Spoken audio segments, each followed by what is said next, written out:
Hello नमस्कार मेरे प्यारे दोस्त और भाई बंधु। तो चलिए आज हम बताने वाले हैं क्लास 10th का मोस्ट वीवीआई इम्पोर्टेंट ऑब्जेक्टिव।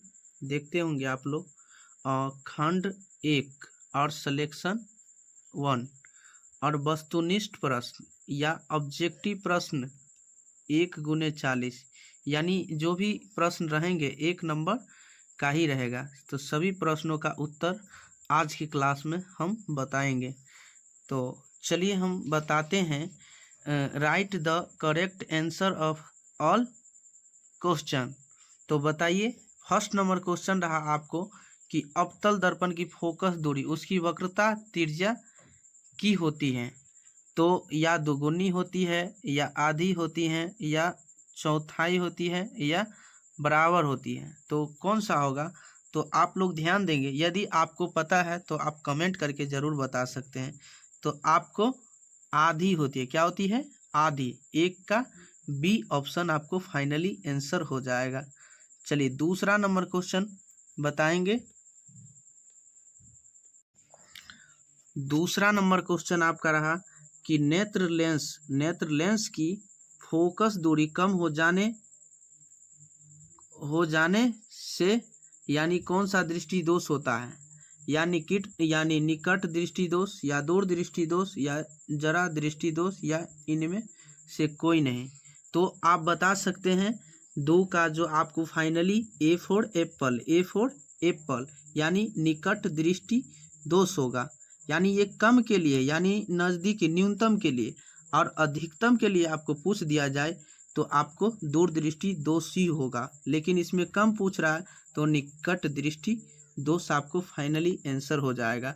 तीसरा नंबर क्वेश्चन आपका रहा कि लघु पथन यानी लघु पथन के समय परिपथ में विद्युत धारा का मान क्या होता है?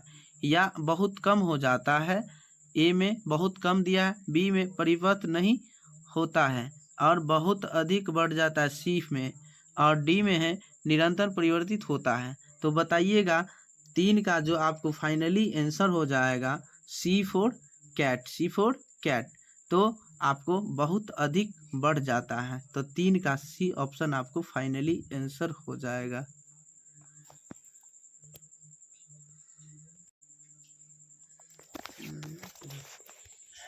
कोई दिक्कत नहीं है।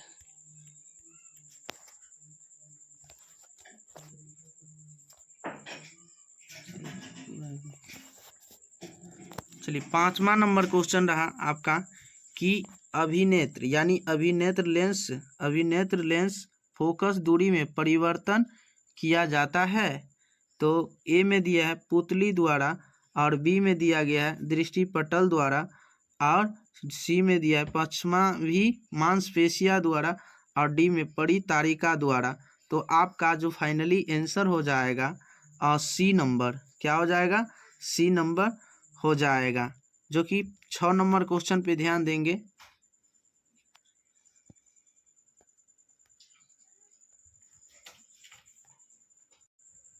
तो 6 नंबर क्वेश्चन रहा विद्युत मोटर परिवर्तित करता है किसके? यानी ए में दिया गया है यांत्रिक ऊर्जा को विद्युत ऊर्जा में, और बी में दिया है विद्युत ऊर्जा को यांत्रिक ऊर्जा में, और सी में दिया है रासायनिक ऊर्जा को विद्युत ऊर्जा में, और डी में दिया गया है विद्युत ऊर्जा को रासायनिक ऊर्जा में।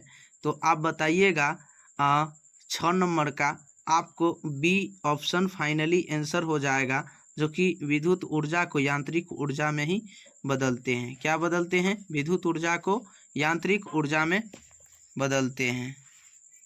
चलिए 7 नंबर क्वेश्चन रहा आपको विद्युत बल्ब के फिलामेंट में किस तत्व का उपयोग होता है? बताइएगा विद्युत बल्ब के फिलामेंट में किस तत्व का उपयोग होता है? तो बताइएगा आपका ये जो ए में दिया गया है, ए ऑप्शन में टंगस्टन, बी में तांबा, और सी में नाइक्रोम, और डी में जस्ता। तो आप बताइएगा 7 नंबर क्वेश्चन जो आपका हो जाएगा फाइनली टंगस्टन। क्या हो जाएगा? टंगस्टन। तो 7 का ए फाइनली आंसर हो जाएगा। तो चलिए अगला नंबर क्वेश्चन पे बने रहिएगा। तो बताइए 8 नंबर क्वेश्चन आपका रहा कि मोस्ट इम्पोर्टेंट VVI क्वेश्चन है। एक साधारण प्रिज्म कितने सतहों से यानी घिरा होता है यानी घेरा होता है? तो बताइएगा आपको ऑप्शन में, ए ऑप्शन में 6 दिया गया है। क्या दिया गया है? 6 दिया गया है। क्या दिया गया है? 6 दिया गया है। बी में 4 दिया गया है, सी में 5 दिया गया है, डी में 3 दिया गया है। तो बताइएगा एक साधारण प्रिज्म में कितने सतहों से यानी घिरा होता है यानी घेरा होता है? तो बताइएगा आपका फाइनली आंसर जो कि C4 कैट कितना होता है? C4 cat. तो आपका सी ऑप्शन फाइनली आंसर हो जाता है। ठीक है, सी ऑप्शन आपको फाइनली आंसर हो जाएगा। चलिए अगला नंबर क्वेश्चन बताएंगे। मोस्ट इम्पोर्टेंट क्वेश्चन है कि प्रतिबिंब, 9 नंबर क्वेश्चन, प्रतिबिंब का आकार हमेशा वस्तु के बराबर है तो दर्पण क्या होगा? बताइएगा आपका क्वेश्चन जो है प्रतिबिंब का आकार हमेशा वस्तु के बराबर है तो दर्पण होगा क्या? उत्तल दर्पण या अवतल दर्पण या समतल दर्पण या समतल या उत्तल दर्पण? तो आप बता सकते हैं मेरे प्यारे दोस्त। और 9 का आपको सी आपको फाइनली आंसर हो जाएगा। 9 का क्या हो जाएगा? सी आपको फाइनली आंसर, जो कि आपको समतल दर्पण ही हो जाएगा। तो अगला नंबर क्वेश्चन पे ध्यान देंगे और साथ ही साथ आप लोग इसे सब्सक्राइब भी कीजिए और लाइक भी करना ना भूलें। और चलिए आगे तक जब तक पढ़ाते हैं तब तक आप लोग बने रहें और कंटिन्यू इसे कॉपी में नोट करते रहें और कंटिन्यू हमारे साथ बने रहें। का 10 नंबर क्वेश्चन जो है विद्युत चुंबकीय प्रेरणा यानी यानी इसका जो होगा आंसर बताइएगा। विद्युत चुंबकीय प्रेरणा जो है की खोज किसने की थी? तो बताइएगा आपका मोस्ट इम्पोर्टेंट क्वेश्चन जो है वो मैक्सवेल ने ही किया। किसने किया? मैक्सवेल ने ही किया। चलिए अगला नंबर क्वेश्चन है आपका मोस्ट इम्पोर्टेंट 11 नंबर क्वेश्चन पे बताने वाले हैं। 11 नंबर क्वेश्चन आपका है कि प्रकाश का रंग नीला क्यों प्रतीत होता है? तो ए ऑप्शन में जो दिया गया है प्रकाश के अपवर्तन के कारण, बी में दिया गया है प्रकाश के प्रकीर्णन के कारण और सी में दिया गया है प्रकाश के परावर्तन के कारण और डी में दिया गया है इनमें से कोई नहीं। तो यदि आपको पता है तो आप कमेंट करके ज़रूर बता सकते हैं। तो इसका जो आंसर होगा प्रकाश के प्रकीर्णन के कारण आपको किस ऑप्शन में नज़र आ रहा होगा? स्क्रीन बोर्ड के सामने आपको दिख रहा है। तो 11 का बी ऑप्शन जो नज़र आ रहा है कि प्रकाश के प्रकीर्णन के कारण ही इसका आकाश का रंग नीला होता है। चलिए अगला नंबर क्वेश्चन पे 12 नंबर क्वेश्चन आपका रहा कि सामान्य नेत्र अधिकतम यानी कितनी दूरी तक वस्तुओं को यानी स्पष्ट देख सकता है? तो आपको पता होगा और यदि हमारे पिछले वीडियो यदि देखे हैं तो आप कमेंट करके ज़रूर बता सकते हैं। और सामान्य नेत्र के अधिकतम कितनी दूरी तक वस्तु को स्पष्ट यानी देख सकते हैं? तो बताइएगा अधिकतम दूरी यानी अधिकतम मतलब अधिक, तो अनंत तक। तो क्या होगा? अनंत तक आपको फाइनली आंसर हो जाएगा। तो 12 का कौन सा ऑप्शन सही हो जाएगा? अनंत यानी अनगिनत।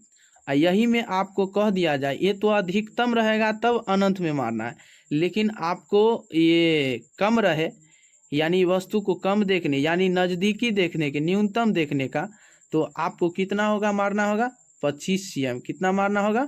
25 cm। यानी न्यूनतम के लिए 25 cm और अधिकतम के लिए अनंत हो जाएगा। ठीक है, चलिए ये भी कंसेप्ट आपको यदि पता हो गया होगा तो कमेंट करके आप लोग शेयर भी कर सकते हैं इसे, ताकि और साथ ही साथ इसे सब्सक्राइब करना ना भूलें और जब जब लाइव क्लास आऊँ तो आप लोग को भी ज़रूर मिल सके। 13 नंबर क्वेश्चन है कि लेंस की एसआई मात्रक, मोस्ट इम्पोर्टेंट क्वेश्चन। लेंस की क्षमता का एसआई मात्रक क्या होगा? तो लेंस की यानी क्षमता का एसआई मात्रक जो होते हैं और डायोप्टर भी होते हैं और साथ ही साथ इसमें दिया गया है cm। ए में cm दिया है, बी में cm यानी इन्वर्स यानी -1 उसे इन्वर्स मानते हैं और जैसे सी में दिया है m इनवर्स और डी में m दिया गया है। तो आप बताइएगा कौन सा सही हो जाएगा। तो लेंस की क्षमता का SI मात्रक जो है, यदि डायोप्टर दिया रहता तो आप डायोप्टर में मार सकते हैं, और लेकिन इसमें डायोप्टर का कोई पते नहीं है तो आप इसे मार सकते हैं। 13 का सी ऑप्शन फाइनली आंसर, 13 का सी ऑप्शन फाइनली आंसर हो जाएगा। ठीक है, बताएंगे अगला नंबर क्वेश्चन पे। 14 नंबर क्वेश्चन पे ध्यान देंगे। अभिक्रिया CuO plus H2 arrow Cu plus H2O में किसका उपचयन होता है। तो यह बताएंगे। ए में दिया है CuO, बी में H2 और सी में दिया Cu और डी में H2। तो बताइएगा ये इसमें किसका उपचयन होता है। तो बताइएगा H2 का, किसका, H2 का, हाइड्रोजन का। किसका उपचयन होता है, हाइड्रोजन का। ठीक है, चलिए 15 नंबर क्वेश्चन पे ध्यान देंगे, मोस्ट इम्पोर्टेंट है, जो कि सोडियम है। सोडियम की संयोजकता क्या है। यानी ए ऑप्शन में 1 दिया गया है, बी में 2 दिया गया है, सी में 8 दिया गया है, डी में 11 दिया गया है। तो बताइएगा कौन सा ऑप्शन सही है। तो आपको एक किस ऑप्शन में नज़र आ रहा है, तो ए ऑप्शन में। तो ए ऑप्शन आपको फाइनली आंसर हो गया। तो मेरे प्यारे दोस्त और भाई बंधु, उम्मीद करते हैं कि आप लोगों को बीच उम्मीद करते हैं अच्छा लगा होगा। तो ऐसा वीडियो पाने के लिए हमारे साथ कंटिन्यू जुड़े रहें, और साथ ही साथ आप लोग इसे सब्सक्राइब कर लें और साथ ही साथ शेयर भी कर दें, ताकि जब जो भी मेरे भाई और बंधु है तो क्लास कर सकें और कहीं पे दिक्कत ना हो, और हमारे साथ कंटिन्यू बने रहें। तो चलिए, उम्मीद करते हैं मेरे प्यारे दोस्त और भाई बंधु, आज के लिए इतना है। तब तक के लिए बने रहें, और इससे अगले वीडियो में फिर मिलेंगे। इससे आज के लिए इतना है। का समान सूत्र क्या होता है, CnH2n +4 CnH2n -2 +2 एक है CnH2n -2। बताएंगे इसका आंसर क्या। एल्केन, इसमें 3 गो होता है, एल्केन, एल्कीन, एल्काइन। ध्यान सुनिए और ध्यान से कॉपी में नोट कीजिए। इसका 3 ग्रुप होता है, एल्केन, एल्कीन, एल्काइन होता है। तो हमसे पूछ कर एल्केन, एल्कीन, एल्काइन पूछ रहा है, तो एल्काइन होगा तो CnH2n -2 होता है। क्या होता है, alkane, alkene, alkyne, alkane, alkene, alkane, alkene, alkyne. तो क्या है, हमसे क्या पूछ रहा है, एल्केन पूछ रहा है, एल्केन का समान सूत्र पूछ रहा है। तो आंसर क्या होगा आपका, आंसर सी होगा, C4 कैट होगा। अब यहीं पर एल्कीन का पूछता तो CnH2n होता है, एल्काइन का पूछता तो CnH2n ये वाली आंसर होता है। समझ गए, आई होप आप समझ गए होंगे। चलिए क्वेश्चन नंबर 17, क्वेश्चन नंबर पढ़ेंगे। 17 नंबर क्वेश्चन देखेंगे, यहाँ देख रहे हैं, उदासीन विलयन का pH मान क्या होता है। मोस्ट वीवियस क्वेश्चन है, क्वेश्चन आना ही आना है। उदासीन विलयन का pH मान क्या होता है, 7 से अधिक, 7 से कम, या 7 के बराबर, या इनमें से कोई नहीं होता है।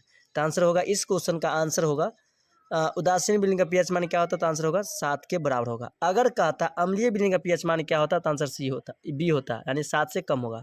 अगर कहता क्षार विलयन का pH मान क्या होगा, तो 7 से अधिक होगा। लेकिन कह रहा है हमसे क्या पूछ रहा है, उदासीन न्यूट्रल पूछ रहा है। तो क्या हो जाएगा आंसर, 7 के बराबर हो जाए। देखिए क्वेश्चन नंबर 18, क्वेश्चन नंबर 18, आवर्त सारणी में कितने वर्ग होते हैं। इस भी क्वेश्चन पूछता है, वर्ग और स्तंभ पूछता है, वर्ग और कतार पूछ देगा। यहाँ पर कहते हैं आवर्त सारणी में कितने वर्ग होते हैं, 7 होते हैं, 9 होते हैं, 8 होते हैं, 18 होते हैं। कितने होते हैं आंसर बताएंगे।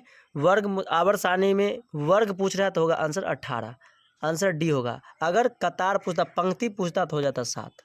इस क्वेश्चन का आंसर होगा 18। क्या होगा आंसर, 18 आंसर हो जाएगा। ओके, क्वेश्चन नंबर देखेंगे 19, क्वेश्चन नंबर 19, कौन सा अधातु विद्युत का सुचालक होता है। कौन सा अधातु विद्युत का सुचालक है। ऑप्शन में 1 में देख रहे हैं सल्फर, ऑप्शन बी में है ग्रेफाइट, ऑप्शन सी में है क्लोरीन, ऑप्शन डी में है फास्फोरस। क्या होगा आंसर बताइए, कमेंट कीजिए फटाफट, क्या होगा आंसर क्वेश्चन नंबर 19 का। ऑप्शन नंबर आपका हो जाएगा बी। क्या होगा answer, B is the all right answer. Okay, question number 20, question number 20, carbon क्या है, धातु है, अधातु है, या उपधातु है, या इनमें कोई नहीं। What is carbon, metal, non metal, metalloid या नन ऑफ दीज। क्या होगा आंसर? आंसर हो जाएगा बी फॉर बॉल। अधातु है। क्या है? अधातु है। ओके, क्वेश्चन में पढ़ेंगे 21। निम्न में कौन दुर्बल अम्ल है? HCl या HNO3 या CH3CH या H2SO4। क्या पूछ रहा है हमसे? क्वेश्चन पूछ रहे हैं निम्न में कौन दुर्बल अम्ल। परबल अम्ल होता है, एक दुर्बल अम्ल होता है। परबल अम्ल जो बहुत खट्टा हो, नॉर्मली जल्दी रिएक्शन कर जाता है। दुर्बल मतलब बहुत धीरे से, दुर्बल लटपटाते हुए जाता हुआ।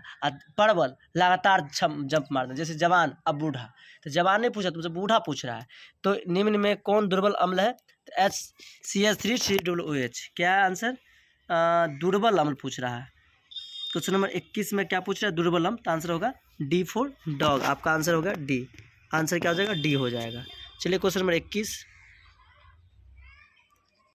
क्वेश्चन नंबर पूछेंगे, पढ़ेंगे 22 नंबर क्वेश्चन देख रहे होंगे यहाँ पर। पोटेशियम के की परमाणु संख्या क्या है? 19, 20, 23, 25, 35। तो ऑप्शन बताइए क्या लिखा है? Atomic number of the potassium. क्या लिखा है? 19 है, 20 है, 23 है, 35 है। बताइए क्या होगा आंसर?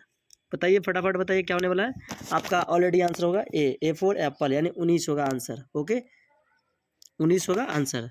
क्वेश्चन नंबर देखेंगे 23 नंबर। क्वेश्चन में पढ़ेंगे 23। निम्न में से कौन सा मुख्यतः बायोगैस है? H2, CH4, C2H6, C4H10। क्या होगा? बताइए आंसर बताइए। बायोगैस यानी मीथेन। आंसर हो जाएगा बी फॉर बॉल। आपका ऑलरेडी है, आंसर होगा। क्वेश्चन में पढ़ेंगे 24। साधारण नमक का रासायनिक सूत्र क्या होता है? देखिए कितना इजी सा क्वेश्चन पूछ दिया। NaOH, NaCl, CaCO3, Na2CO3। इसमें आंसर होगा क्या पूछा? साधारण नमक। नमक मतलब जो खाते हैं हम लोग। तो आंसर होगा B for ball, sodium chloride. संगमरमर पूछता तो CaCO3 हो जाता। सोडियम हाइड्रोक्साइड पूछता तो ये हो जाता। सोडियम इसमें अगर पूछ देता 10H2 कर देता, ये हो जाता किसका? वॉशिंग पाउडर का फॉर्मूला हो जाता है। लेकिन हमसे पूछा क्या है? साधारण नमक का रासायनिक सूत्र क्या होता है? NaCl होगा। Answer B. क्वेश्चन नंबर देख रहे हैं 25। किसी अभिक्रिया में भाग लेने वाले पदार्थ क्या कहलाते हैं? ऑक्सीकारक, अवकारक, अभिकारक या प्रतिफल। तो क्या हो जाएगा? अभिकारक। मतलब किसी अभिक्रिया में भाग लेने वाले, जो मान लो कोई सहमत होते कहीं भाग, जो हम क्या कहेंगे? अभिकारक कहेंगे। मान लीजिए कोई मेला में गए, तो गए अभिकारक, मेला में से देख के आए तो हो जाएगा प्रतिफल, प्रोडक्ट हो जाएगा, प्रतिफल हो जाएगा। ओके, आई होप समझ गए होंगे। चलिए क्वेश्चन नंबर 26। क्वेश्चन पढ़ेंगे 26। कौन शून्य वर्ग का तत्व है? Ca, Br, He, Li। तो आंसर क्या होगा? बताइएगा आप फटाफट, क्या होगा आंसर? शून्य वर्ग का तत्व कौन है? तो हो जाएगा He, हीलियम।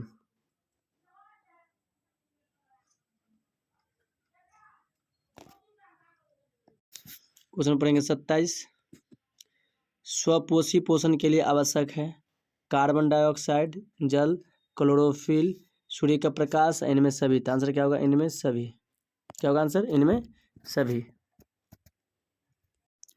क्वेश्चन पढ़ेंगे 28। इनमें से कौन प्रकाश संश्लेषित अंग है? अंग, हरित लवक, ग्राना, पत्ती या एस्ट्रोमा। बताइए क्या होगा आंसर फटाफट। 28 का अंग पूछ, अंगक कहता तो होता हरित लवक, अंग पूछ दिया तो हो जाएगा सी, पत्ती। थोड़ा सा वर्ड से मिस्टेक कर सकते हैं आप क्वेश्चन को, इसलिए बारीकी से पढ़े और अंत तक पढ़े और अंत तक बने रहे। क्वेश्चन में पढ़ेंगे 29 नंबर क्वेश्चन। मनुष्य के शरीर की सबसे बड़ी ग्रंथि का नाम क्या है? यकृत, अग्नाशय, अंडाशय, एड्रेनल। क्या होगा आंसर? बताइएगा फटाफट, क्या होगा? बताइए क्या होने वाला आंसर? तो आंसर हो जाएगा यकृत। क्या होगा? यकृत हो जाएगा। क्या हो जाएगा? यकृत हो जाएगा। ओके, आई होप आप समझ होंगे। आपका इस सेट का आखिरी क्वेश्चन, तो अंत तक बने रहे और लाइक शेयर कमेंट जरूर करें अगर नहीं किए हैं तो, क्योंकि मैं जब मैं वीडियो अपलोड करूँ या डाउनलोड डालूँ तो जब तक आप तक वीडियो पहुँच सके। Question number 30।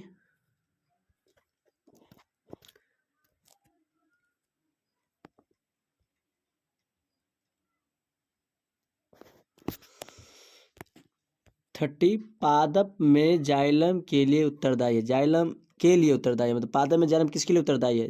जल के वाहन के लिए, भोजन के वाहन के लिए, अमीनो अम्ल के वाहन के लिए, ऑक्सीजन के वाहन के लिए, किसके लिए वाहन है? पादप में जाइलम, एक होता है जाइलम, एक होता है फ्लोएम। तो जाइलम क्या करता है, आप लोग पढ़े होंगे बहुत बढ़िया से, संवहनुतक किसे कहते हैं? जाइलम और फ्लोएम के संवहनुतक कहते हैं। संवहनुतक होते कितने ना, 2 प्रकार के होते हैं, एक होते जाइलम, एक होते फ्लोएम। तो जाइलम का काम क्या है? जल खनिज लवण को नीचे से ऊपर की ओर ले जाते हैं। अब फ्लोएम का काम क्या है? जल खाद्य पदार्थों को पूरे सब बॉडी में डिस्ट्रीब्यूट करना, मतलब बांटना। बांटने का काम कौन करता है? जाइलम करता है। तो आंसर हो जाएगा आपका यहाँ पर A4 एप्पल। क्या हो जाएगा? A4 एप्पल आपका क्या होगा? ऑलरेडी इसका आंसर हो जाएगा। Thank you, that's all. मिलते हैं नेक्स्ट क्लास में। ओके बाय, आज के लिए इतना ही।